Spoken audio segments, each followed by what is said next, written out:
এবারে বিস্তারিত। নরসিংদীর লটকন এখন দেশের গণ্ডি পেরিয়ে বিদেশে রপ্তানি হচ্ছে। লটকন চাষ করে হাজারো কৃষকের ভাগ্য বদল হচ্ছে, পেয়েছে পরিবারে সচ্ছলতা। ফলে একসময়ে জংলি ফল হিসেবে পরিচিতি লটকন এখন জনপ্রিয় হয়ে উঠেছে।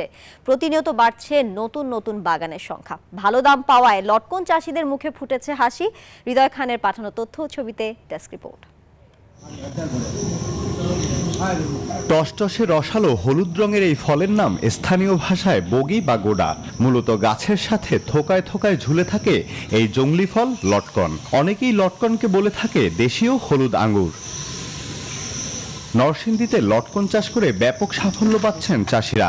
এখানকার মাটি ও আবহাওয়া লটকন চাষে উপযুক্ত হওয়ায় এবং আর্থিক লাভের কারণে চাষিদের মধ্যে লটকন চাষে আগ্রহ বাড়ছে। আমার প্রায় মনে করেন 3 লক্ষ টাকার মতো খরচ আছে প্রতি বছর। বিক্রি আল্লাহ দিলে, যদি আল্লাহ ফল দেয়। ইস্পাহানি পার্বণ, চিনি গুঁড়া চাল, অনন্য ঘ্রাণে, উৎসবে আয়োজনে তো 20-22 লাখ টাকা বিক্রি হয়। নরসিংদীর লটকন দেশীয় চাহিদা মিটিয়ে মধ্যপ্রাচ্য ও ইউরোপে রপ্তানি হচ্ছে, যা বৈদেশিক মুদ্রা অর্জনে গুরুত্বপূর্ণ ভূমিকা রাখছে। যে কারণে প্রতিনিয়ত বাড়ছে নতুন নতুন বাগানের সংখ্যা। সবার বাড়ি বাড়ি গাছ আছে। এরপরে মনে করুন যদি কেউ চারা চূড়া নিতে চায়, ভালো জাতের চারা আছে।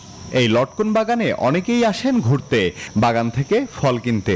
টক এবং মিষ্টির মিশ্রণে একটা অসাধারণ স্বাদ, যেটা অন্য কোনো ফলের মধ্যে পাওয়া যায় না। যখন ফলনটা দেখা দেয় তখন চাষির মুখে হাসি থাকে, আর যারা এর পিছনে শ্রম দেয় তাদেরও আর কি পরিশ্রমটা সার্থক হয়। জেলা কৃষি সম্প্রসারণ অধিদপ্তরের তথ্য অনুযায়ী চলতি মৌসুমে জেলায় 1900 হেক্টর জমিতে লটকনের আবাদ হয়েছে। গত বছরের তুলনায় আবাদ বেড়েছে প্রায় 200 হেক্টর জমিতে।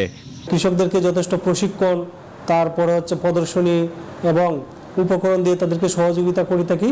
কিভাবে লটকনের রোগ পোকামাকড় এবং রোগবালাই ব্যবস্থাপনা করা যায়, উৎপাদন বৃদ্ধি পায়, সেই জন্য আমরা তাদেরকে প্রশিক্ষণ সহ বিভিন্ন প্রয়োজনীয় পরামর্শ দিয়ে থাকি।